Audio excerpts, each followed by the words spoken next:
नमस्कार देश दुनिया में डी पंजाबी देख रहे सारे दर्शकों का स्वागत। मैं हाँ शमी डावरा तो तुसी देख रहे हो अपना पसंदीदा प्रोग्राम अज दा मसला। दोस्तों अज दा मसला हर शनिवार नूं सप्ताहिक समीख्या दे नाल हफ्तावारी समीख्या दे नाल तुहाडे रूबरू हुंदा है।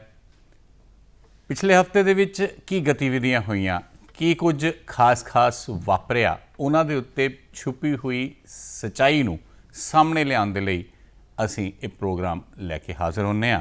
ते इन्हां सारी गतिविधियां दे उत्ते इस पूरे हफ्ते दी खास खबर जो बनती है, जिहड़ी सुर्खी बनती है, जिहड़ी हैडलाइन बनती है अखबार की, उस दे उत्ते उसदी समीख्या की जाती है। तो समीक्षक जदों तक वधिया ना होण समीख्या का मज़ा भी नहीं आंदा। ते अज साडे कोल उस प्रोग्राम दे विच जिसका नाम अज दे मसले दे विच है हफ्तावार गतिविधियां ते समीख्या, समीक्षक के तौर पर साडे दरम्यान अज पुजे ने श्री जतिंदर पन्नू जी। पन्नू साहब तुहाडा सब तो पहला स्वागत है जी। पन्नू साहब किसी जान पहचान के मोहताज नहीं, बहुत उगे कालम नवीस ने, सीनियर जर्नलिस्ट ने, ते हरेक खबर के उपर बड़ी पैनी नज़र रखते हैं।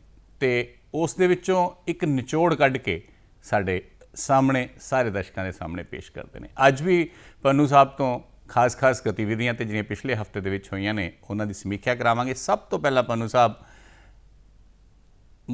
सब तो पहला उही गल आंदी है जिहड़ी पिछे काफ़ी देर तो भारत दे विच चल रही है, पंजाब दे विच चल रही है, कोरोना वायरस।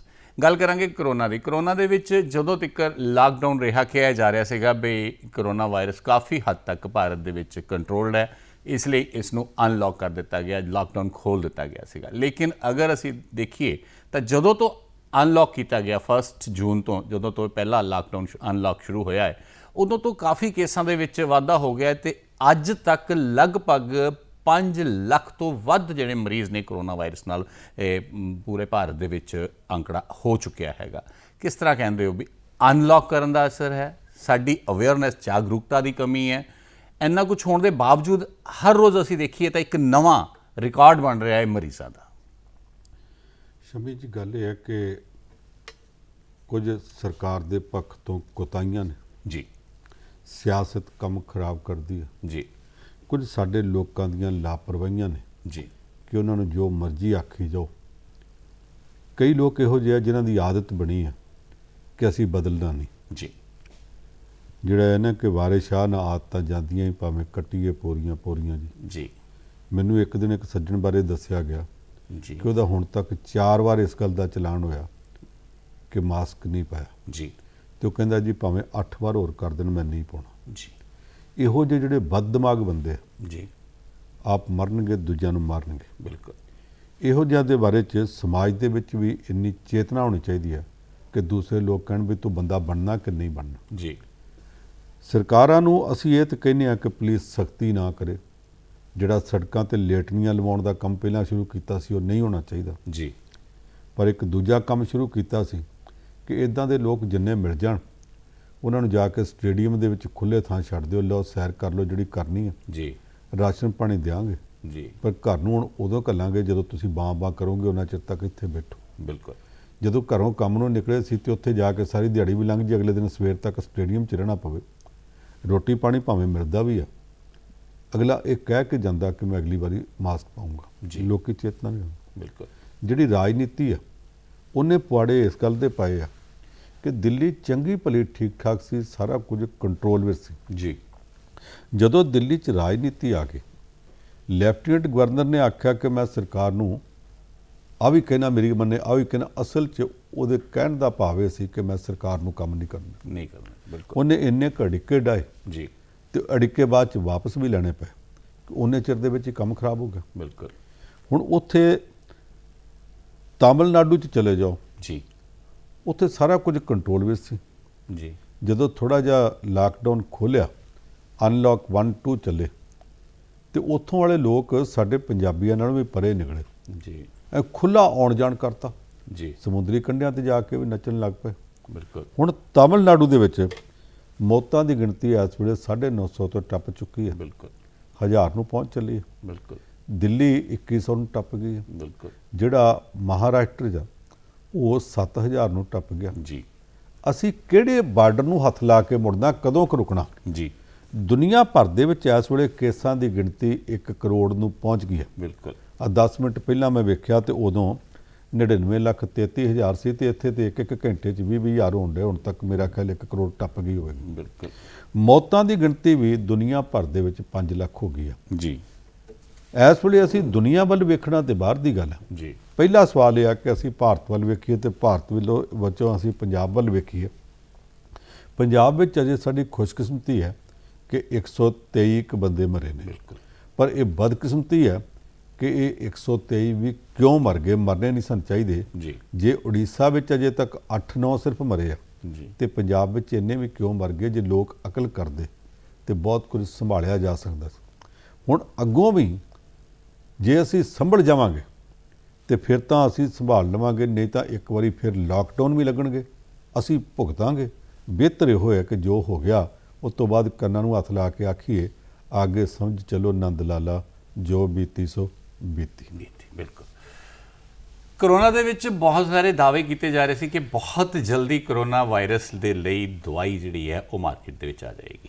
ਮਾਰਕੀਟ ਦੇ ਵਿੱਚ ਬਹੁਤ ਸਾਰੇ ਲੋਕਾਂ ਨੇ ਕਿਹਾ ਵੀ ਸਾਡੇ ਕੋਲ ਦਵਾਈ ਹੈ ਜਾਂ ਅਸੀਂ ਬਣਾਉਣ ਦੀ ਕੋਸ਼ਿਸ਼ ਕਰ ਰਹੇ ਹਾਂ। ਅਮਰੀਕਾ ਤੱਕ ਦੀਆਂ ਕੰਪਨੀਆਂ ਨੇ ਕੋਸ਼ਿਸ਼ ਕੀਤੀ, ਚਾਈਨਾ ਨੇ ਕੋਸ਼ਿਸ਼ ਕੀਤੀ ਔਰ ਕਰ ਵੀ ਰਹੇ ਨੇ। ਲੇਕਿਨ ਇਸ ਦੇ ਵਿੱਚ ਯੋਗ ਗੁਰੂ ਬਾਬਾ ਰਾਮਦੇਵ ਦੀ ਇੱਕ ਬੜੀ ਵੱਡੀ ਗਤੀਵਿਧੀ, ਬੜੀ ਵੱਡੀ ਖਬਰ ਆਈ ਹੈ ਕਿ ਬਾਬਾ ਰਾਮਦੇਵ ਨੇ ਪੂਰੀ ਪ੍ਰੈਸ ਕਾਨਫਰੰਸ ਕਰਕੇ ਪੂਰੇ ਵੱਡੇ ਤਰੀਕੇ ਦੇ ਨਾਲ ਅਨਾਉਂਸ ਕੀਤਾ ਕਿ ਉਹਨਾਂ ਨੇ ਕਰੋਨਾ ਵਾਇਰਸ ਦੀ ਦਵਾਈ ਬਣਾ ਲਈ ਹੈ, ਇਜਾਦ ਕਰ ਲਈ ਹੈ। ਹਾਲਾਂਕਿ ਦੂਸਰੇ ਦਿਨ ਹੀ ਉਹਨਾਂ 'ਤੇ ਕਾਫੀ ਪਾਬੰਦੀਆਂ ਲਗਾ ਦਿੱਤੀਆਂ ਗਈਆਂ ਕਿ ਇਹ ਪ੍ਰੋਪਰ ਨਹੀਂ ਨੇ। ਲੇਕਿਨ ਮੈਂ ਤੁਹਾਨੂੰ ਸਭ ਤੁਹਾਡੇ ਕੋਲੋਂ ਇਹ ਜਾਣਨਾ ਚਾਹਾਂਗਾ, ਬਾਬਾ ਰਾਮਦੇਵ ਆਯੁਰਵੈਦਿਕ ਪਤੰਜਲੀ ਦੇ ਮਤਲਬ ਆਪਣੇ ਆਪ ਨੂੰ ਫਾਊਂਡਰ ਸਮਝਦੇ ਨੇ ਵੀ ਮੈਂ ਬਣਾਉਣਾ, ਉਹਨਾਂ ਵੱਲੋਂ ਇਹ ਦਾਅਵਾ ਕਿੰਨਾ ਕੁ ਪੁਖਤਾ ਸੀ? ਉਸ ਤੋਂ ਬਾਅਦ ਜੋ ਸਰਕਾਰ ਵੱਲੋਂ ਉਹਨਾਂ 'ਤੇ ਐਕਸ਼ਨ ਲਿਆ ਗਿਆ ਫਿਰ ਉਹ ਕਿੰਨਾ ਜਾਇਜ਼ ਢੁਕਵਾਂ ਸੀ? ਦੇਖੋ, ਉਹਨੂੰ ਯੋਗੀ ਬਾਬਾ ਰਾਮਦੇਵ ਕਹਿੰਦੇ ਆ। ਜੀ। ਮੇਰੇ ਹਿਸਾਬ ਨਾਲ ਉਹ ਯੋਗੀ ਨਹੀਂ। ਜੀ। ਤੁਸੀਂ ਨਰਿੰਦਰ ਮੋਦੀ ਹੋਰਾਂ ਨੂੰ ਯੋਗ ਕਰਦਿਆਂ ਵੇਖਿਆ, ਸਮਾਧੀ ਲਾਉਂਦੇ ਨੇ। ਜੀ। ਆੜਾ ਚਵਨਪ੍ਰਾਸ਼ ਖਾਨੇ, ਜੀ, ਇਹ ਚਵਨ ਰਿਸ਼ੀ ਤੋਂ ਚੱਲਿਆ ਤੇ ਚਵਨ ਰਿਸ਼ੀ ਜਦੋਂ ਸਮਾਧੀ ਲਾਉਂਦਾ ਸੀ ਕਈ ਦਿਨ ਲੱਗੀ ਰਹਿੰਦੀ, ਉਹਨੂੰ ਸਿਉਂਕ ਲੱਗ ਜਾਂਦੀ ਹੁੰਦੀ ਸੀ ਬੈਠੇ ਬੈਠੇ ਨੂੰ। ਜੀ। ਬਾਬਾ ਰਾਮਦੇਵ ਛੜੱਪੇ ਮਾਰਦਾ, ਪੁੱਠੀਆਂ ਸਿੱਧੀਆਂ ਛਾਲਾਂ ਲਾਉਂਦਾ। ਇਹ ਫਿਜ਼ੀਕਲ ਟ੍ਰੇਨਿੰਗ ਦੀਆਂ ਐਕਸਰਸਾਈਜ਼ਾਂ ਨੇ, ਯੋਗ ਨਹੀਂ ਜਾਪਦਾ। ਜੀ। ਦੂਜਾ, ਉਹਨੂੰ ਬਾਬਾ ਕਹਿੰਦੇ ਆ। ਜੀ। ਉਹ ਹੋਰ ਜੋ ਮਰਜ਼ੀ ਹੋਵੇ, ਸਿਰਫ ਬਾਣਾ ਬਾਬੇ ਦਾ, ਬਾਬਾ ਤਾਂ ਉਹ ਹੈ ਨਹੀਂ। ਕੋਈ ਉਹਨੂੰ ਵਪਾਰੀ ਸਾਧ ਕਹਿੰਦਾ, ਜੀ, ਕੋਈ ਉਹਨੂੰ ਸਰਕਾਰੀ ਸਾਧ ਕਹਿੰਦਾ। ਜੀ। ਹੁਣ ਤੱਕ ਉਹ ਵਿਵਾਦਾਂ ਵਿੱਚੋਂ ਨਹੀਂ ਨਿਕਲ ਸਕਿਆ। ਇੱਕੋ ਸਾਏ ਉਹ ਇਹ ਕਹਿੰਦਾ ਕਿ ਭਾਰਤ ਵਿੱਚ ਸਿਰਫ ਦੇਸੀ ਮਾਲ ਵਿਕਣਾ ਚਾਹੀਦਾ, ਵਿਦੇਸ਼ੀ ਨਹੀਂ ਆਉਣਾ ਚਾਹੀਦਾ। ਤੇ ਉਦੋਂ ਹੀ ਕਹਿੰਦਾ ਕਿ ਇੰਨੇ ਦੇਸ਼ਾਂ 'ਚ ਮੇਰੀ ਦਵਾਈ ਵਿਕਦੀ ਹੈ, ਜੇ ਭਾਰਤ ਵਿੱਚ ਦੇਸੀ ਚਾਹੀਦਾ ਤੇ ਉਹਨਾਂ ਲੋਕਾਂ ਵਿੱਚ ਦੇਸੀ ਨਹੀਂ ਚਾਹੀਦਾ, ਉੱਥੇ ਤੇਰਾ ਬਾਹਰ ਕਿਉਂ ਜਾਵੇ? ਉਹ ਕਦੇ ਇਹ ਨਹੀਂ ਦੱਸਦਾ ਕਿ ਅਮਰੀਕਾ ਦੇ ਵਿੱਚ 17-18 ਇਹਦੀ ਕੰਪਨੀ ਦੀਆਂ ਦਵਾਈਆਂ ਨੇ ਜਿਨ੍ਹਾਂ ਤੇ ਅਮਰੀਕਾ ਸਰਕਾਰ ਨੇ ਪਾਬੰਦੀ ਲਾਈ, ਉਹ ਕਦੇ ਦੱਸਦਾ ਹੀ ਨਹੀਂ। ਜੀ। ਇਸ ਵਾਰੀ ਉਹਨੇ ਇੱਕ ਬਹੁਤ ਵੱਡਾ ਡਰਾਮਾ ਖੇਡਿਆ। ਜੀ। ਇੱਕ ਪ੍ਰੈਸ ਕਾਨਫਰੰਸ ਕਰ ਦਿੱਤੀ ਜਿੱਥੇ ਇਹ ਕਹਿ ਦਿੱਤਾ ਕਿ ਕਰੋਨਾ ਵਾਇਰਸ ਦੀ ਜਿਹੜੀ ਦਵਾਈ ਅੱਜ ਤੱਕ ਦੁਨੀਆ 'ਚ ਕੋਈ ਨਹੀਂ ਬਣਾ ਸਕਿਆ, ਜੀ, ਉਹ ਮੇਰੇ ਪਤੰਜਲੀ ਕੰਪਨੀ ਨੇ ਬਣਾ ਦਿੱਤੀ ਹੈ। ਬਿਲਕੁਲ। ਔਰ ਇਹ ਵੀ ਕਹਿਤਾ ਕਿ 100 ਬੰਦਿਆਂ ਦੇ ਉੱਤੇ ਟੈਸਟ ਹੋਇਆ, 100 ਦੇ 100 ਮਰੀਜ਼ ਜਿਹੜੇ ਉਹ ਬਚ ਗਏ ਆ। ਇਹਦੇ ਵਿੱਚ ਜਿਹੜੀ ਰਿਕਵਰੀ ਉਹ 100% ਆ, 100% ਆ, ਤੇ ਡੈਥ ਰੇਟ ਯਾਨੀ ਮੌਤ ਦੀ ਦਰ ਜਿਹੜੀ ਆ ਉਹ 0 ਹੈ। ਬਿਲਕੁਲ। ਪੁੱਛਿਆ ਗਿਆ ਜੀ ਤੁਸੀਂ ਇਹ ਕਿੱਥੇ ਟੈਸਟ ਕੀਤੇ? ਕਹਿੰਦਾ ਉਹ ਰਾਜਸਥਾਨ ਦੇ ਵਿੱਚ National Institute of Medical Sciences NIMS ਵਿੱਚ ਜਾ ਕੇ ਕੀਤੇ ਨੇ। ਜੀ। ਉਹਦੇ ਇਹ ਦਾਅਵਾ ਕਰਨ ਤੋਂ ਸਿਰਫ 2 ਘੰਟੇ ਬਾਅਦ ਜਿਹੜੀ ਭਾਰਤ ਸਰਕਾਰ ਨਾਲ ਰਾਮਦੇਵ ਦੇ ਬਹੁਤ ਨਿੱਘੇ ਸੰਬੰਧ ਆ, ਜੀ, ਉਹਦੇ ਆਯੂਸ਼ ਮੰਤਰਾਲੇ ਦੇ ਮੰਤਰੀ ਨੇ ਆਖਿਆ ਜੀ ਕਿ ਸਾਰੀ ਗੱਲ ਸਾਨੂੰ ਤੇ ਪਤਾ ਹੀ ਨਹੀਂ, ਕਿਸੇ ਨੇ ਦਵਾਈ ਬਣਾਉਣੀ ਆ, ਪਹਿਲਾਂ ਦਵਾਈ ਬਣਾਉਣ ਵਾਸਤੇ ਲਾਇਸੈਂਸ ਲੈਣਾ ਪੈਂਦਾ। ਬਿਲਕੁਲ। ਫਿਰ ਦਵਾਈ ਦੀ ਪਰਖ ਵਾਸਤੇ ਵੱਖਰਾ ਲਾਇਸੈਂਸ ਲੈਣਾ ਪੈਂਦਾ ਕਿ ਅਸੀਂ ਬੰਦਿਆਂ ਦੇ ਉੱਤੇ ਦਵਾਈ ਪਰਖਣ ਲੱਗੇ ਆ, ਕੋਈ ਬੰਦਾ ਹੀ ਨਾ ਮਰ ਜਾਂਦਾ ਹੋਵੇ। ਜੀ। ਜਦੋਂ ਸਾਰਾ ਕੁਝ ਠੀਕ ਹੋ ਜੇ ਸਰਟੀਫਿਕੇਟ ਲੈਣਾ ਪੈਂਦਾ। ਫਿਰ ਦਵਾਈਆਂ ਵੇਚਣੀਆਂ ਨੇ ਤੇ ਵੇਚਣ ਵਾਸਤੇ ਇੱਕ ਵੱਖਰਾ ਲਾਇਸੈਂਸ ਲੈਣਾ ਪੈਂਦਾ। ਬਿਲਕੁਲ। ਇਹਨੇ ਸਾਨੂੰ ਦੱਸਿਆ ਤੱਕ ਵੀ ਨਹੀਂ। ਜੀ। ਜਿਹੜੇ ਉਹਨੇ ਆਖਿਆ ਸੀ National Institute of Medical Sciences Rajasthan ਦੇ ਵਿੱਚ ਜੈਪੁਰ 'ਚ ਇਹ ਦਵਾਈ 100 ਬੰਦਿਆਂ ਤੇ ਟੈਸਟ ਕੀਤੀ ਗਈ ਆ। ਉਸ ਇੰਸਟੀਚਿਊਟ ਦੇ ਚੀਫ ਮੈਡੀਕਲ ਆਫਿਸਰ ਨੇ ਆਖਿਆ ਕਿ ਸਾਡੇ ਕੋਲ ਕਿਸੇ ਇੱਕ ਦੇ ਉੱਤੇ ਵੀ ਇਹਨੇ ਦਵਾਈ ਨਹੀਂ ਪਰਖੀ। ਬਾਬਾ ਝੂਠ ਬੋਲਦਾ? ਉਹਨਾਂ ਨੇ ਕਹਿਤਾ।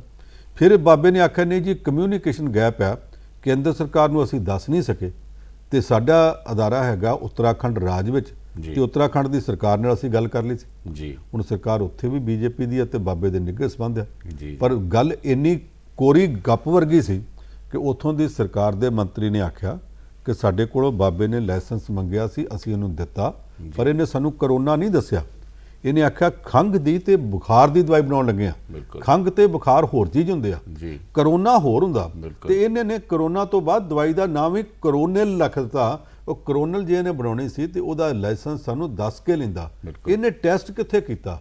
ਹੁਣ ਉੱਥੇ ਕੇਂਦਰ ਦੇ ਮੰਤਰੀ ਨੇ ਵੀ ਤੇ ਸੂਬੇ ਦੇ ਮੰਤਰੀ ਨੇ ਵੀ, ਉਹਨਾਂ ਦੋਵਾਂ ਨੇ ਬਾਬੇ ਤੋਂ ਇਸ ਗੱਲ ਦੇ ਦਸਤਾਵੇਜ਼ ਮੰਗੇ ਆ, ਡਾਕੂਮੈਂਟਸ ਮੰਗੇ ਆ ਕਿ ਤੂੰ ਲਾਇਸੈਂਸ ਕਿੱਥੋਂ ਲਿਆ, ਪਰਖ ਕਿਹਨਾਂ ਤੇ ਕੀਤੀ, ਜੀ। ਉਹ ਬੰਦੇ ਠੀਕ ਹੋਏ, ਇਸ ਗੱਲ ਦੀ ਕੀ ਗਾਰੰਟੀ ਹੈ, ਕਿੱਥੇ ਕੀਤੇ ਗਏ, ਇਹ ਸਾਰਾ ਕੁਝ ਸਾਨੂੰ ਦੱਸ। ਤੇ ਜੇ ਤੂੰ ਬਗੈਰ ਲਾਇਸੈਂਸ ਤੋਂ ਇਹ ਸਾਰਾ ਕੁਝ ਕੀਤਾ ਤੇ ਤੇਰੇ ਖਿਲਾਫ ਕਾਰਵਾਈ ਹੋ ਸਕਦੀ ਹੈ। ਕਾਰਵਾਈ ਹੋ ਸਕਦੀ। ਇਹਦੇ ਖਿਲਾਫ ਇੱਕ ਸ਼ਿਕਾਇਤ ਪੰਜਾਬ ਪੁਲਿਸ ਦੇ ਮੁਖੀ ਨੂੰ ਇੱਥੇ ਆਰਟੀਆਈ ਦੇ ਕੁਝ ਜਿਹੜੇ ਕਾਰਕੁਨ ਨੇ ਉਹਨਾਂ ਸਾਂਝੇ ਤੌਰ ਤੇ ਕੀਤੀ ਹੈ ਕਿ ਜੀ। ਬਾਬਾ ਐਡੀ ਵੱਡੀ ਗੱਪ ਮਾਰ ਕੇ ਦੇਸ਼ ਦੇ ਲੋਕਾਂ ਨਾਲ ਧੋਖਾ ਕਰ ਰਿਹਾ। ਬਿਲਕੁਲ ਦੂਸਰੀ ਉੱਥੇ ਰਾਜਸਥਾਨ 'ਚ ਹੋ ਗਈ ਹੈ ਕਿ ਇੱਥੋਂ ਦੇ National Institute of Medical Sciences NIMS ਦਾ ਨਾਮ ਬਦਨਾਮ ਕੀਤਾ ਗਿਆ। ਇੱਥੇ ਕੋਈ ਟੈਸਟ ਹੀ ਨਹੀਂ ਕੀਤਾ ਗਿਆ ਜੀ। ਤੇ ਬਾਬੇ ਨੇ ਐਡੀ ਗੱਪ। ਬਾਬੇ ਨੇ ਜਦੋਂ ਬਾਬਾ ਬਣਿਆ ਜੀ। ਤੇ ਉਸ ਅਦਾਰੇ 'ਚ ਗਿਆ, ਉਦੋਂ ਤੋਂ ਲੈ ਕੇ ਅੱਜ ਤੱਕ ਇੰਨੇ ਵਿਵਾਦ ਖੜੇ ਕੀਤੇ ਆ ਜਿਹੜੇ ਵਿਵਾਦ ਗਿਣੇ ਨਹੀਂ ਜਾਂਦੇ। ਬਿਲਕੁਲ। ਇਹ ਤੇ ਕਿਤਾਬਾਂ ਲਿਖੀਆਂ ਜਾ ਚੁੱਕੀਆਂ ਨੇ ਔਰ ਲਿਖੀਆਂ ਜਾ ਸਕਦੀਆਂ ਹੋਰ ਵੀ। ਜੀ ਹੁਣ ਉਹਨੇ ਨਵੀਂ ਕਹਾਣੀ ਪਾਤੀ ਹੈ। ਇਹ ਜੋ ਕੁਝ ਕਰਦਾ ਬਾਬਾ ਪਤਾ ਨਹੀਂ ਕਿਉਂ ਵਾਦ ਵਿਵਾਦ ਵਿੱਚ ਰਹਿਣਾ ਚਾਹੁੰਦਾ। ਬਿਲਕੁਲ। ਇਹਨਾਂ ਵਿਵਾਦਾਂ ਦੇ ਵਿੱਚੋਂ ਹੋਰ ਜੋ ਮਰਜ਼ੀ ਹੋਵੇ, ਇਹ ਗੱਲ ਸਪਸ਼ਟ ਹੋ ਜਾਂਦੀ ਹੈ ਕਿ ਬਾਬਾ ਕਰ ਵਾਲਾ ਕੋਈ ਸੰਕੇਤ ਨਹੀਂ ਦੇ ਰਿਹਾ। ਸੰਕੇਤ ਨਹੀਂ ਦੇ ਸਿਰਫ ਤੇ ਸਿਰਫ ਇਸ ਤਰ੍ਹਾਂ ਲਾਲਿਆਂ ਵਾਲਾ ਲਾਲਾ ਰਾਮਦੇਵ ਵਾਲਾ ਕੰਮ ਚਲੋ ਲਾਲਾ ਵੀ ਮੈਂ ਕਿਸੇ ਕਮਿਊਨਿਟੀ ਨੂੰ ਨਾਰਾਜ਼ ਨਹੀਂ ਕਰਨਾ ਚਾਹੁੰਦਾ, ਪਰ ਉਹ ਜਿਹੜਾ ਹੁੰਦਾ ਨਾ Businessman ਆਪਣੇ ਬਸ ਆਪ ਕੁਝ ਲੋਕਾਂ ਦਾ ਵੀ ਤੁਸੀਂ ਕਿਹੜੇ ਪਾਸੇ ਕਰ ਲੈਣਾ ਜੀ, ਕਹਿੰਦਾ ਵੇਖ ਲਓ ਜਿੱਧਰ ਟਕੇ ਦਾ ਫਾਇਦਾ ਹੋਵੇ। ਬਾਬਾ ਰਾਮਦੇਵ ਟਕੇ ਦੇ ਫਾਇਦੇ ਵਾਲੀ ਖੇਡ ਖੇਡਦਾ ਜੀ। ਔਰ ਇਸ ਵਾਰੀ ਉਹਨੇ ਐਡਾ ਵੱਡਾ ਗਪੌੜ ਛੱਡ ਦਿੱਤਾ। ਅਜੇ ਤੱਕ ਤੇ ਗਪੌੜ ਹੈ, ਕੱਲ ਨੂੰ ਸਾਬਤ ਕਰ ਦੇਵੇ ਵੀ ਨਹੀਂ ਗਪੌੜ। ਬਿਲਕੁਲ ਜਿਹਦਾ ਕਰਕੇ ਸਾਰੇ ਦੇਸ਼ ਦੇ ਲੋਕ ਵੇਖਦੇ ਆ ਕਿ ਸਾਧ ਹੋ ਕੇ ਆ ਐਡਾ ਵੱਡਾ ਭਰਮ, ਬਿਲਕੁਲ ਇਹ ਸਾਧ ਦੇ ਭੇਖ ਥੱਲੇ ਏਡੇ ਵੱਡੇ ਭਰਮ ਤੋਂ ਲੋਕਾਂ ਦੇ ਮਨ ਨੂੰ ਸੱਟ ਲੱਗੀ। ਸਾਧ ਦੇ ਭੇਖ ਦੇ ਥੱਲੇ ਇਹ ਸੱਟ ਵੱਜੀ ਹੈ। ਸੱਟ ਸਾਡੇ ਸਾਰਿਆਂ ਦੇ ਦਿਲਾਂ ਤੇ ਵੀ ਵੱਜੀ ਹੈ ਜਦੋਂ ਪਿਛਲੇ ਦਿਨੀ ਲੱਦਾਖ ਦੇ ਵਿੱਚ ਭਾਰਤ ਤੇ ਚੀਨੀ ਫੌਜੀਆਂ ਦੇ ਦਰਮਿਆਨ ਆਪਸ ਦੇ ਵਿੱਚ ਆਪਸੀ ਇੱਕ ਜੰਗ ਕਹਿ ਲਓ ਜਾਂ ਆਪਸੀ ਹਮਲਾ ਕਹਿ ਲਓ ਹੋਇਆ। ਉਸ ਦੇ ਵਿੱਚ 20 ਭਾਰਤੀ ਸ਼ਹੀਦ ਹੋ ਗਏ, ਭਾਰਤੀ ਫੌਜੀ ਸ਼ਹੀਦ ਹੋ ਗਏ। ਉਸ ਤਰ੍ਹਾਂ ਉਹ ਵੀ ਕਹਿੰਦੇ ਨੇ ਕਿ ਚਾਈਨਾ ਦੇ ਵੀ ਅਸੀਂ ਕਾਫੀ ਮਤਲਬ ਬੰਦੇ ਮਾਰੇ ਨੇ। ਹੁਣ ਕਿਉਂਕਿ ਪਿਛਲੇ ਅਗਰ ਹਫਤੇ ਤੇ ਨਿਗਾਹ ਮਾਰੀਏ ਤੇ ਹਾਲਾਤ ਉੱਪਰ ਥੱਲੇ ਹੁੰਦੇ ਰਹੇ ਨੇ। ਪੰਨੂ ਸਾਹਿਬ ਤੋਂ ਹੀ ਪੁੱਛਦੇ ਹਾਂ। ਪੰਨੂ ਸਾਹਿਬ, ਹਾਲਾਤ ਕਿਉਂਕਿ ਉਸ ਘਟਨਾ ਤੋਂ ਬਾਅਦ ਬਹੁਤ ਸਾਰੀਆਂ ਆਪਸ ਦੇ ਵਿੱਚ ਮੀਟਿੰਗਸ ਹੋਈਆਂ, ਕਾਨਫਰੰਸਿਸ ਹੋਈਆਂ, ਉਹਨਾਂ ਦੇ ਵਿੱਚ ਫੈਸਲੇ ਵੀ ਲਏ ਗਏ। ਕਾਫੀ ਹਾਲਾਤ ਜਿਹੜੇ ਸੁਖੇਵੇਂ ਕਰਨ ਦੇ, ਨਾਰਮਲ ਕਰਨ ਦੀਆਂ ਕੋਸ਼ਿਸ਼ਾਂ ਵੀ ਕੀਤੀਆਂ ਗਈਆਂ। ਕਿਹਾ ਇਹ ਵੀ ਜਾ ਰਿਹਾ ਜੋ ਪਿਛਲੇ 1-2 ਦਿਨ ਦੀਆਂ ਖਬਰਾਂ ਹੈਗੀਆਂ ਨੇ, ਪਹਿਲੇ ਤਾਂ ਕਹਿੰਦੇ ਸੀ ਵੀ ਬਹੁਤ ਸਾਰੇ ਉੱਥੇ ਹਾਲਾਤ ਵਿਗੜ ਵੀ ਸਕਦੇ ਨੇ, ਲੇਕਿਨ ਹੁਣ ਇਹ ਆ ਰਹੀ ਹੈ, ਖਬਰਾਂ ਆ ਰਹੀਆਂ ਨੇ ਬਈ ਹੁਣ ਹਾਲਾਤ ਜਿਹੜੇ ਆ ਆਮ ਵਰਗੇ ਹੋ ਰਹੇ ਨੇ। ਕੀ ਇਹ ਸੱਚ ਹੈ? ਹਾਲਾਂਕਿ ਭਾਰਤੀ ਫੌਜਾਂ ਨੇ ਜਾ ਕੇ ਵੀ ਉੱਥੇ ਅਭਿਆਸ ਤੱਕ ਕੀਤਾ ਹੈ। ਕੌਣ ਕਹਿੰਦਾ ਆਮ ਵਰਗੇ ਹੋ ਰਹੇ? ਸਰਕਾਰ ਨੇ ਇਹ ਗੱਲ ਆਖੀ ਨਹੀਂ ਜੀ। ਸਾਡੇ ਮੀਡੀਆ ਦੇ ਵਿੱਚ ਇਸ ਵੇਲੇ ਭਾਰਤ ਵਿੱਚ ਪਤਾ ਨਹੀਂ 500-600 ਚੈਨਲ ਚੱਲਦੇ ਜੀ। ਉਹ 'ਚੋਂ ਖਬਰਾਂ ਵਾਲੇ ਚੈਨਲ ਹੀ 100 ਦੇ ਨੇੜੇ ਹੋਣੇ ਆ। ਬਿਲਕੁਲ ਜੇ ਭਾਸ਼ਾਈ ਚੈਨਲ ਗਿਣ ਲਓ ਤੇ ਪਤਾ ਨਹੀਂ 150 ਨੂੰ ਪਹੁੰਚ ਜਾਣ, 200 ਨੂੰ ਪਹੁੰਚ ਜਾਣ। ਜੀ। ਉਹਨਾਂ ਦੇ ਵਿੱਚੋਂ ਕੋਈ ਇਹ ਬਿਆਨ ਦੇ ਦਿੰਦਾ ਕਿ ਦੇਖੋ ਜੀ ਚੀਨ ਵਾਲਾ ਨੇ ਆਖਿਆ ਅਸੀਂ ਆਪਣੀ ਫੌਜ ਨੂੰ ਪਿੱਛੇ ਲੈ ਕੇ ਜਾ ਰਹੇ ਹਾਂ। ਜੀ। ਕੋਈ ਇਹ ਬਿਆਨ ਦੇ ਦਿੰਦਾ ਨਹੀਂ ਜੀ ਚੀਨ ਵਾਲਿਆਂ ਨੇ ਫੌਜ ਹੋਰ ਲੈਂਦੀ ਹੈ। ਹੋਰ ਲਿਆਂਦੀ। ਬਿਲਕੁਲ। ਕੋਈ ਇਹ ਕਹਿ ਦਿੰਦਾ ਕਿ ਚੀਨ ਵਾਲੇ ਘਬਰਾਏ ਪਏ ਆ ਕਿਉਂਕਿ ਭਾਰਤ ਨੇ ਆਪਣੀ ਫੌਜੀ ਸ਼ਕਤੀ ਦਾ ਵਿਖਾਲਾ ਕੀਤਾ ਜੀ। ਤੇ ਸਾਡੇ ਹਵਾਈ ਜਹਾਜ਼ਾਂ ਨੇ ਜਦੋਂ 2 ਗੇੜੇ ਲਾਏ ਤੇ ਚੀਨ ਵਾਲੇ ਤੇ ਤਰਪਕ ਗਏ, ਡਰ ਕੇ ਪਿੱਛੇ ਨੂੰ ਗਏ। ਜੀ। ਇਹ ਸਾਰਾ ਕੁਝ ਕਿਹਨੇ ਆਖਿਆ? ਇਹ ਜਿਹੜੇ ਦਿੱਲੀ 'ਚ ਬੈਠੇ ਚੈਨਲਾਂ ਵਾਲੇ ਆ, ਜੀ। ਉੱਥੇ ਬੈਠੇ ਇਦਾਂ ਦੀਆਂ ਕਹਾਣੀਆਂ ਘੜਦੇ ਨੇ। ਇਹ ਕਰਨਾ ਕੀ ਚਾਹੁੰਦੇ ਆ? ਜੇ ਲੜਾਈ ਨਹੀਂ ਹੁੰਦੀ ਤੇ ਅਸੀਂ ਲਾ ਕੇ ਰੱਖਣੀ। ਅਸੀਂ ਇਹਨਾਂ ਦਾ ਸੁਭਾਅ ਕੀ ਵੇਖਿਆ? ਜੀ। ਇੱਕ ਮਿਜ਼ਾਈਲ ਬਣਾ ਲੈਂਦੇ ਨੇ ਭਾਰਤ ਵਾਲੇ। ਇਹ ਪੁੱਛਦੇ ਆ ਜੀ ਇਹਦੀ ਕਿੰਨੀ ਰੇਂਜ ਆ? ਉਹ ਕਹਿੰਦੇ ਇਹਦੀ ਰੇਂਜ 400 ਕਿਲੋਮੀਟਰ। ਜੀ। ਫਿਰ ਗਿਣਦੇ ਆ ਕਿ ਦਿੱਲੀੋਂ ਤਾਂ ਚਲਾਉਣੀ ਨਹੀਂ, ਅੰਮ੍ਰਿਤਸਰੋਂ ਜਾ ਕੇ ਚਲਾਉਣੀ ਆ। ਉੱਥੋਂ ਫਿਰ ਨਕਸ਼ੇ ਤੇ ਮਿਣ ਕੇ ਕਹਿੰਦੇ ਆ ਪਾਕਿਸਤਾਨ ਵਾਲਿਓ ਤੁਹਾਡਾ ਤਾਂ ਇਸਲਾਮਾਬਾਦ ਵੀ ਉੱਡ ਜਾਣਾ, ਲਾਹੌਰ ਤੱਕ ਗਿਆ, ਤੁਹਾਡੀ ਰਾਵਲਪਿੰਡੀ ਬਚਣੀ ਨਹੀਂ, ਬਚਾ ਲਓ ਆਪਣੀ ਕਰਾਚੀ, ਬਚਾਓਗੇ ਕਿੱਦਾਂ? ਤੁਹਾਡੇ ਪੱਲੇ ਕੀ ਆ? ਜੀ। ਅਗਲੇ ਦਿਨ ਉਹ ਇੱਕ ਮਿਜ਼ਾਈਲ ਟੈਸਟ ਕਰਦੇ ਆ, ਉਹ ਕਹਿੰਦੇ ਜੀ ਸਾਡੀ 500 ਕਿਲੋਮੀਟਰ ਹੈ। ਫਿਰ ਉਹੋ ਹੀ ਮੁੰਡੇ ਤੇ ਕੁੜੀਆਂ ਇਹ ਸ਼ੁਰੂ ਕਰ ਦਿੰਦੇ। ਭਾਰਤ ਦੀ ਸਰਕਾਰ ਕਰਦੀ ਕੀ ਹੈ? ਤੇ ਸੁੱਤੀ ਪਈ ਆ। ਸਾਡੀ ਤਾਂ ਦਿੱਲੀ ਵੀ ਗਈ, ਸਾਡਾ ਤਾਂ ਲਖਨਊ ਵੀ ਗਿਆ, ਸਾਡਾ ਪੰਜਾਬ ਤੇ ਬਚਣਾ ਹੀ ਨਹੀਂ। ਜੀ। ਯਾਨੀ ਇਸ ਤਰ੍ਹਾਂ ਜਿਵੇਂ ਉਹ ਸਵੇਰੇ ਉੱਠ ਕੇ ਸੋਚਦੇ ਆ ਕਿ ਮਕਾਨਾਂ ਅਜੇ ਤੱਕ ਆਈਆਂ ਕਿਉਂ ਨਹੀਂ। ਜੀ ਇਹ ਕੁਝ ਲੋਕ ਆ ਜਿਹੜੇ ਚੀਨ ਦੇ ਮਸਲੇ ਨੂੰ ਵੀ ਇਸ ਤਰ੍ਹਾਂ ਦੀ ਹਵਾ ਲਗਾਤਾਰ ਦੇ ਰਹੇ ਆ ਜੀ। ਔਰ ਇੱਕ ਇੱਕ ਘੰਟੇ ਬਾਅਦ ਉਹਨਾਂ ਦੀ ਸ਼ੇਅਰ ਮਾਰਕੀਟ ਚੜ੍ਹਦੀ ਉਤਰਦੀ ਆ। ਜੀ ਸੁੱਖ ਇਹ ਮੰਗਣੀ ਚਾਹੀਦੀ ਆ ਕਿ ਹਾਲਾਤ ਨਾਰਮਲ ਹੋ ਜਾਣ। ਜੀ 20 ਬੰਦੇ ਸਾਡੇ ਮਰੇ, ਉਹਨਾਂ ਦੇ ਕਿੰਨੇ ਮਰੇ ਕਿ ਨਹੀਂ ਮਰੇ ਉਹਨਾਂ ਅੱਜ ਤੱਕ ਮੰਨਿਆ ਨਹੀਂ, ਦੱਸਿਆ ਨਹੀਂ, ਜੀ ਪਰ ਮਰੇ ਤੇ ਉਹਨਾਂ ਦੇ ਵੀ ਹੈਗੇ ਹੀ ਆ। ਹੁਣ ਇਹ ਗੱਲ ਜਿੱਥੇ ਇੱਕ ਪਹੁੰਚ ਗਈ ਸੀ, ਲੱਗਦਾ ਸੀ ਹੁਣ ਜੰਗ ਹੀ ਲੱਗ ਜਾਣੀ ਆ। ਜੀ। ਫਿਰ ਰੂਸ ਵਾਲਿਆਂ ਨੇ ਦਖਲ ਦਿੱਤਾ। ਆ ਜਿਹੜਾ ਬ੍ਰਿਕਸ ਦਾ ਇੱਕ ਵੱਖਰਾ ਗੱਠਜੋੜ ਬਣਿਆ, ਇਹ ਬ੍ਰਿਕਸ ਦੇ ਬਾਅਦ ਚ ਬਣਿਆ, ਪਹਿਲਾਂ ਤਾਂ ਰਿਕ ਹੁੰਦਾ ਸੀ, ਜੀ ਰਸ਼ੀਆ, ਇੰਡੀਆ, ਚਾਈਨਾ, RIC ਰਿਕ ਸੀ। ਜੀ ਫਿਰ ਇਹਦਾ ਬ੍ਰਾਜ਼ੀਲ ਮਿਲਿਆ ਤੇ ਅਸੀਂ ਬ੍ਰਿਕ ਬਣਾਇਆ। ਜੀ ਸਾਊਥ ਅਫਰੀਕਾ ਜੁੜਿਆ ਤੇ ਉਹਦਾ ਐਸ ਪਿੱਛੇ ਲਾ ਕੇ ਬ੍ਰਿਕਸ ਬਣਾਤਾ। ਬਿਲਕੁਲ ਹੁਣ ਜਿਹੜੇ ਪਹਿਲੇ 3 ਦੇਸ਼ ਸੀ, ਰਸ਼ੀਆ, ਇੰਡੀਆ, ਚਾਈਨਾ, ਉਹਨਾਂ ਨੂੰ ਇਕੱਠੇ ਕਰਕੇ ਰੂਸ ਵਾਲਿਆਂ ਨੇ ਮੀਟਿੰਗ ਕਰਾਤੀ। ਵਰਚੁਅਲ ਮੀਟਿੰਗ ਸੀ, ਵੀਡੀਓ ਕਾਨਫਰੰਸ 'ਚ ਸਾਡਾ ਵਿਦੇਸ਼ ਮੰਤਰੀ ਵੀ ਬੋਲਿਆ, ਉਹਨਾਂ ਦਾ ਵੀ ਬੋਲਿਆ, ਰੂਸ ਦਾ ਵੀ ਬੋਲਿਆ। ਜੀ ਰੂਸ ਵਾਲਿਆਂ ਨੇ ਆਖਿਆ ਜੀ ਕਿਸੇ ਤੀਸਰੇ ਦੇ ਦਖਲ ਦੀ ਲੋੜ ਨਹੀਂ, ਦੋਵੇਂ ਦੇਸ਼ ਬੜੇ ਮੈਚੁਰ ਕਿਸਮ ਦੇ ਨੇ, ਆਪਸ ਵਿੱਚ ਗੱਲ ਨਿਬੇੜ ਸਕਦੇ ਆ। ਜੀ ਪਰ ਇਹ ਗੱਲ ਕਹਿ ਕੇ ਵੀ ਇੱਕ ਵਿਚੋਲਗੀ ਤੇ ਉਹਨੇ ਕਰਤੀ ਕਿ ਦੋਵਾਂ ਦੀ ਗੱਲ ਕਰਾਤੀ, ਨਹੀਂ ਤੇ ਨਹੀਂ ਸੀ ਹੋ ਸਕਦੀ। ਬਿਲਕੁਲ ਬਿਨਾਂ ਵਿਚੋਲਗੀ ਕੀਤਿਆਂ ਵੀ ਵਿਚੋਲਗੀ ਕਰ ਦਿੱਤੀ ਉਹਨੇ। ਜੀ। ਉਹਦੇ ਤੋਂ ਬਾਅਦ ਸਾਡੇ ਲੈਫਟੀਨੈਂਟ ਜਨਰਲ ਪੱਧਰ ਦੀ ਮੀਟਿੰਗ ਹੋਈ। ਉਸ ਮੀਟਿੰਗ 'ਚ ਫਿਰ ਸਾਡੇ 10 ਜਵਾਨ, ਜਿਨ੍ਹਾਂ 'ਚ 2 ਮੇਜਰ ਰੈਂਕ ਦੇ ਸੀ, ਉੱਥੋਂ ਵਾਪਸ ਵੀ ਹੋਏ। ਜੀ। ਇਹ ਜਿੰਨੀ ਗੱਲਬਾਤ ਚੱਲਦੀ ਹੈ, ਕੋਸ਼ਿਸ਼ ਕਰਨੀ ਚਾਹੀਦੀ ਹੈ ਕਿ ਲੜਾਈ ਟਲ ਜਾਵੇ। ਜੀ। ਜੇ ਬਿਲਕੁਲ ਸਿਰ ਤੇ ਆ ਜਾਵੇਗੀ ਫਿਰ ਲੜ ਲਾਂਗੇ, ਬਿਲਕੁਲ ਪਰ ਸ਼ੁਰੂ ਇੱਥੋਂ ਨਹੀਂ ਕਰਨੀ ਚਾਹੀਦੀ ਕਿ ਅਸੀਂ ਜੰਗ ਲੜਨੀ ਹੈ। ਸ਼ੁਰੂ ਇੱਥੋਂ ਕਰਨੀ ਚਾਹੀਦੀ ਹੈ ਕਿ ਗੁਆਂਢ ਦੇ ਨਾਲ ਸੁੱਖ ਸਾਂਝ ਚੰਗੀ ਹੁੰਦੀ ਆ। ਜੇ ਗੁਆਂਢ ਨਾਲ ਹੀ ਕਪੱਤ ਪਾਇਆ ਹੋਵੇ ਤੇ ਬਾਕੀ ਦੁਨੀਆ 'ਚ ਵੀ ਅਸੀਂ ਕੁਝ ਚੰਗਾ ਪ੍ਰਭਾਵ ਨਹੀਂ ਦੇਵਾਂਗੇ। ਜੇ ਚਾਰੇ ਬੰਨੇ ਪੈ ਜਾਏਗੀ ਗੱਲ ਤੇ ਫਿਰ ਉਹ ਬਿਸਮਿਲ ਫਰੀਦਕੋਟੀ ਨੇ ਆਖਿਆ ਸੀ, ਰੂਹ ਹਵਸ ਦੀ ਤੰਗ ਤੇ ਤੰਗ ਹੀ ਸਹੀ, ਜੀ। ਨੀਲਾ ਨਾ ਸਹੀ, ਅੰਬਰ ਲਹੂ ਰੰਗ ਹੀ ਸਹੀ, ਅਮਨਾ ਦੇ ਪੁਜਾਰੀ ਹਾਂ ਬਿਸਮਿਲ੍ਲਾ ਇੱਕ ਐਪਰ, ਜੇ ਦਾਵਤ ਜੰਗ ਦੀ ਤੇ ਫਿਰ ਜੰਗ ਹੀ ਸਹੀ। ਜੰਗ ਹੀ ਸਹੀ, ਪਹਿਲੀ ਗੱਲ ਇਹ ਹੈ ਕਿ ਅਮਨਾ ਦੇ ਪੁਜਾਰੀ ਹਾਂ ਬਿਸਮਿਲ੍ਲਾ ਐਪਰ, ਭਾਰਤ ਅਮਨ ਦਾ ਪੁਜਾਰੀ ਰਵੇ। ਔਰ ਜੇ ਚਾਰੇ ਬੰਨੇ ਜੰਗ ਆਜੂ, ਜੇ ਦਾਵਤ ਜੰਗ ਦੀ ਤੇ ਫਿਰ ਜੰਗ ਹੀ ਸਹੀ। ਜਿੱਥੇ 3 ਦੇਸ਼ਾਂ ਦੀ ਤੁਹਾਨੂੰ ਸਾਹਮਣੇ ਕਿਹਾ ਕਿ ਵਰਚੁਅਲ ਕਾਨਫਰੰਸ ਕਰਾਈ ਗਈ, ਉੱਥੇ ਹੀ ਪੰਜਾਬ ਦੇ ਵਿੱਚ ਵੀ 24 ਜੂਨ ਨੂੰ ਇੱਕ ਵਰਚੁਅਲ ਕਾਨਫਰੰਸ ਹੋਈ ਹੈ। ਸਰਵ ਪਾਰਟੀ ਸਾਰੀਆਂ ਪਾਰਟੀਆਂ ਨੇ ਮਿਲ ਕੇ ਇੱਕ ਜਿਹੜੀ ਹੈ ਵਰਚੁਅਲ ਵੀਡੀਓ ਕਾਨਫਰੰਸਿੰਗ ਕੀਤੀ ਹੈ। ਉਸ ਦੇ ਵਿੱਚ ਬਹੁਤ ਸਾਰੇ ਮੁੱਦੇ ਲਏ ਗਏ। ਕਿਸਾਨੀ ਦਾ ਮੁੱਦਾ ਸੀ ਮੁੱਖ, ਤੇ ਕਰੋਨਾ ਵਾਇਰਸ ਦਾ ਮੁੱਦਾ ਸੀ, ਹੋਰ ਬਹੁਤ ਸਾਰੇ ਮੁੱਦੇ ਸੀ।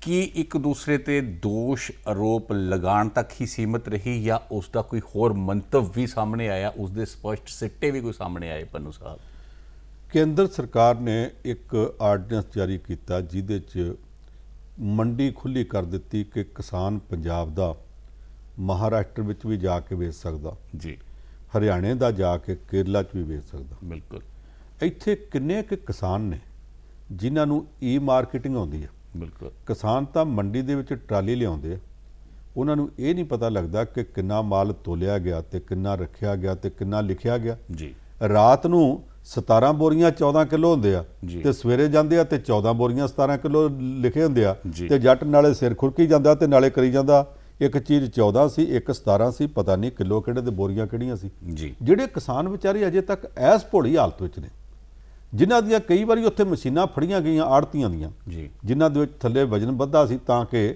ਜਿਹੜੀ 97 ਕਿਲੋ ਦੀ ਬੋਰੀ ਭਰਨੀ ਹੈ ਉਹਦੇ ਵਿੱਚ 105 ਕਿਲੋ ਦਾਣੇ ਭਰ ਲਈਏ ਤੇ ਕਿਸਾਨ ਨੂੰ ਰਗੜਦੀ ਜੀ। ਹੈ। ਉਹ ਜਾ ਕੇ ਕਿਹੜੇ ਤਾਮਿਲਨਾਡੂ 'ਚ ਵੇਚ ਆਉਣਗੇ? ਉਹ ਨਹੀਂ ਵੇਚ ਸਕਦੇ। ਜੀ। ਇਹ ਅਸਲ ਵਿੱਚ ਬਹਾਨੇ ਨਾਲ ਘੱਟੋ ਘੱਟ ਸਮਰਥਨ ਮੁੱਲ ਦਾ ਖਾਤਮਾ ਕੀਤਾ ਜਾ ਰਿਹਾ। ਜੀ। ਇਹਦੇ ਖਿਲਾਫ ਪੰਜਾਬ ਦੇ ਮੁੱਖ ਮੰਤਰੀ ਨੇ ਇੱਕ ਵਰਚੁਅਲ ਮੀਟਿੰਗ ਸੱਦ ਲਈ, ਸਰਬ ਪਾਰਟੀ ਮੀਟਿੰਗ। ਜੀ ਸਾਰੀਆਂ ਪਾਰਟੀਆਂ ਇੱਕ ਪਾਸੇ ਸੀ, ਇੱਕ ਭਾਰਤੀ ਜਨਤਾ ਪਾਰਟੀ ਜੀ। ਜਿਨ੍ਹਾਂ ਦੀ ਕੇਂਦਰ 'ਚ ਸਰਕਾਰ ਹੈ ਤੇ ਆਰਡੀਨੈਂਸ ਜਾਰੀ ਕੀਤਾ, ਜੀ। ਉਹ ਤੇ ਆਪਣੀ ਸਰਕਾਰ ਨੂੰ ਉਹਨਾਂ ਬਚਾਉਣਾ ਹੀ ਬਚਾਉਣਾ ਸੀ। ਬਿਲਕੁਲ। ਦੂਸਰੇ ਜਿਹੜੇ ਇੱਥੋਂ ਮੀਆਂ ਬੀਵੀ ਜਿੱਤੇ ਆ, ਇੱਕ ਜਿਹੜਾ ਕੇਂਦਰ 'ਚ ਮੰਤਰੀ ਹੈ ਤੇ ਦੂਸਰਾ ਇੱਥੇ ਬੋਲਣ ਨੂੰ ਬਿਠਾਇਆ, ਜੀ ਉਹ ਇਕੱਲੇ ਸੀ ਜਿਹੜੇ ਇਹ ਕਹਿੰਦੇ ਨਹੀਂ ਕਾਨੂੰਨੀ ਰਾਏ ਲੈਣੀ ਚਾਹੀਦੀ ਆ, ਕੇਂਦਰ ਨਾਲ ਝਗੜਨਾ ਨਹੀਂ ਚਾਹੀਦਾ, ਆਰਡੀਨੈਂਸ ਮਾੜਾ ਨਹੀਂ।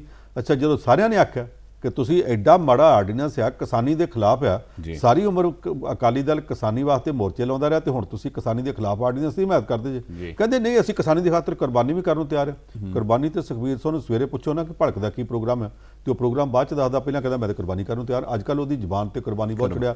ਇਹਦਾ ਕਰਕੇ ਜਦੋਂ ਬਿਲਕੁਲ ਨੁਕਰੇ ਲੱਗ ਗਿਆ, ਜੀ। ਫਿਰ ਉਹਨੇ ਆਖਿਆ ਨਹੀਂ ਅਸੀਂ ਬਾਕੀਆਂ ਦੇ ਨਾਲ ਆ, ਅਸੀਂ ਕਿਸਾਨੀ ਦੇ ਮੁੱਦੇ ਤੇ ਭੱਜ ਥੋੜ੍ਹਾ ਸਕਦੇ ਹਾਂ। ਅਗਲੇ ਦਿਨ ਅਖਬਾਰ 'ਚ ਆ ਗਿਆ, ਕੇਂਦਰ ਤੋਂ ਝਿੜਕ ਵੱਜੀ ਹੋਊ, ਜੀ। ਫਿਰ ਪ੍ਰੈਸ ਕਾਨਫਰੰਸ ਲਾਤੀ।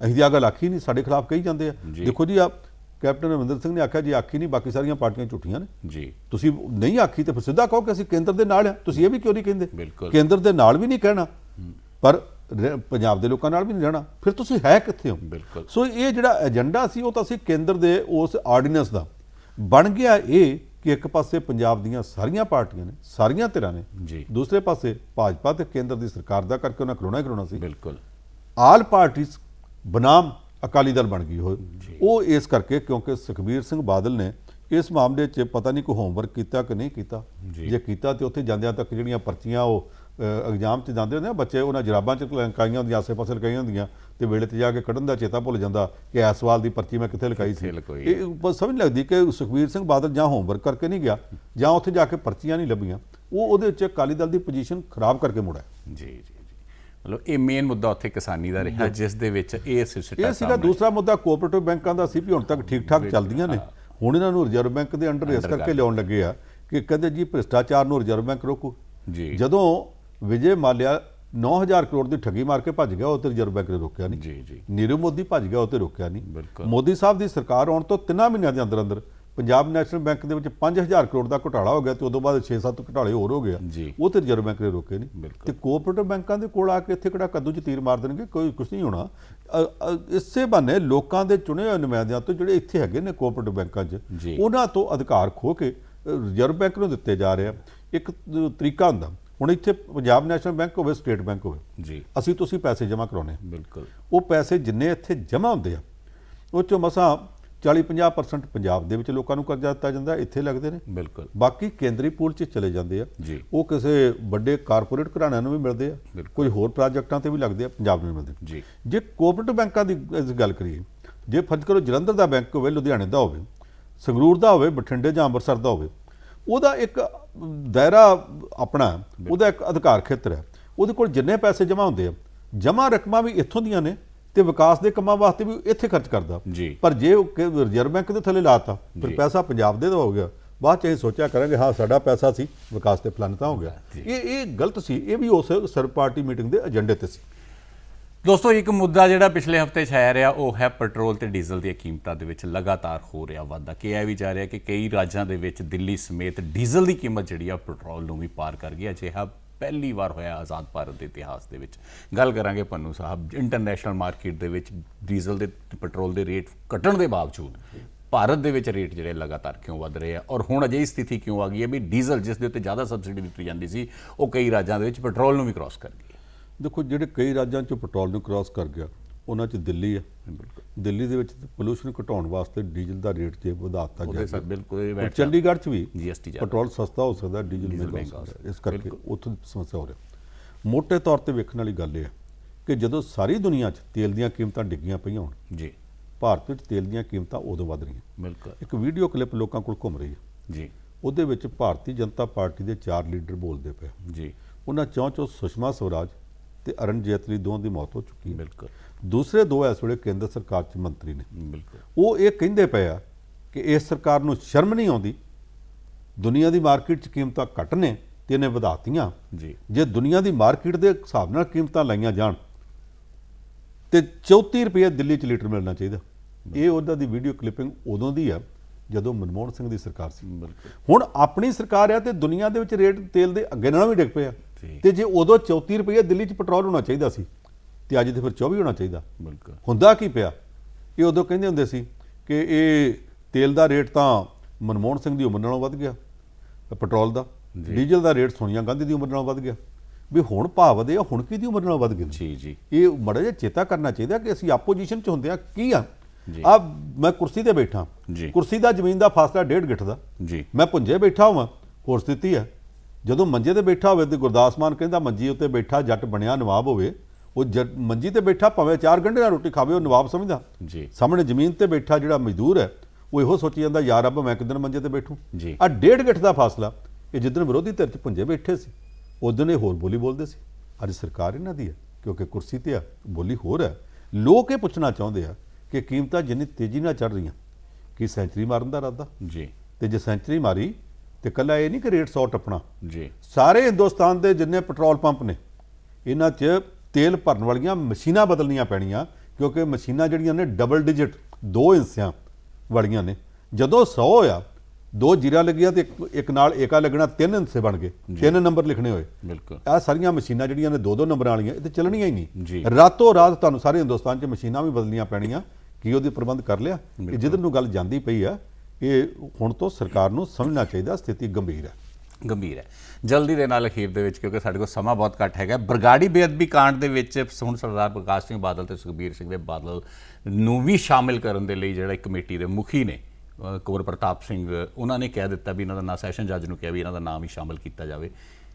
ਕੀ ਕਿੱਥੋਂ ਤੱਕ ਸੀ ਮਾਮਲਾ ਕੁਝ ਹੋਰ ਸੀ ਜੀ। ਉਹਦੇ 'ਚ ਉਹਨਾਂ ਨੇ ਆਈਜੀ ਨੇ ਕਹਿ ਦਿੱਤਾ ਜੀ ਇਹਨਾਂ ਦੋਵਾਂ ਦਾ ਨਾਂ ਕੁਝ ਕੇਸਾਂ 'ਚ ਆਉਂਦਾ, ਜੀ। ਨਾਲ ਉਹਨਾਂ ਆਖਿਆ ਕਿ ਜਿਹੜੇ ਜੱਜ ਕੋਲ ਕੇਸ ਹੈ ਉਹਦੇ ਇਹਨਾਂ ਨਾਲ ਪਰਿਵਾਰਕ ਸੰਬੰਧ ਹੈ ਉਹ ਬਦਲ ਦਿੱਤਾ ਜਾਵੇ। ਜੀ। ਇਹਨਾਂ ਪਿਓ ਪੁੱਤ ਦੇ ਨਾਂ ਪਹਿਲੀ ਵਾਰੀ ਸਿੱਧੇ ਤੌਰ ਤੇ ਅਦਾਲਤ ਵਿੱਚ ਗਏ ਆ, ਜੀ। ਮਾਮਲਾ ਗੰਭੀਰ ਹੋ ਗਿਆ। ਜੀ। ਜੇ ਇਸੇ ਪਾਸੇ ਨੂੰ ਚੱਲਦਾ ਰਿਹਾ ਤੇ ਇਹਨਾਂ ਨੂੰ ਹੁਣ ਤੋਂ ਸੋਚ ਲੈਣਾ ਚਾਹੀਦਾ ਬਣੇਗਾ ਕੀ। ਸੋ ਦੋਸਤੋ, ਇਹ ਸਨ ਕੁਝ ਪਿਛਲੇ ਹਫਤੇ ਦੀਆਂ ਕੁਝ ਗਤੀਵਿਧੀਆਂ ਜਿਨ੍ਹਾਂ ਤੇ ਅਸੀਂ ਸਮੀਖਿਆ ਕੀਤੀ ਪਨੂ ਸਾਹਿਬ ਨਾਲ। ਪਨੂ ਸਾਹਿਬ, ਤੁਹਾਡਾ ਬਹੁਤ ਬਹੁਤ ਧੰਨਵਾਦ। ਸਮਾਂ ਇਜਾਜ਼ਤ ਨਹੀਂ ਦਿੰਦਾ ਕਿ ਇਸ ਪ੍ਰੋਗਰਾਮ ਨੂੰ ਹੋਰ ਅੱਗੇ ਲੈ ਕੇ ਜਾਈਏ। ਹੁਣ ਦਿਓ ਸਾਨੂੰ ਇਜਾਜ਼ਤ। ਅਗਲੇ ਸ਼ਨੀਵਾਰ ਨੂੰ ਅਗਲੇ ਹਫਤੇ ਦੀਆਂ ਗਤੀਵਿਧੀਆਂ ਲੈ ਕੇ ਇੱਕ ਵਾਰ ਫਿਰ ਤੁਹਾਡੇ ਰੂਬਰੂ ਆਵਾਂਗੇ। ਤਦ ਤੱਕ ਨਮਸਕਾਰ।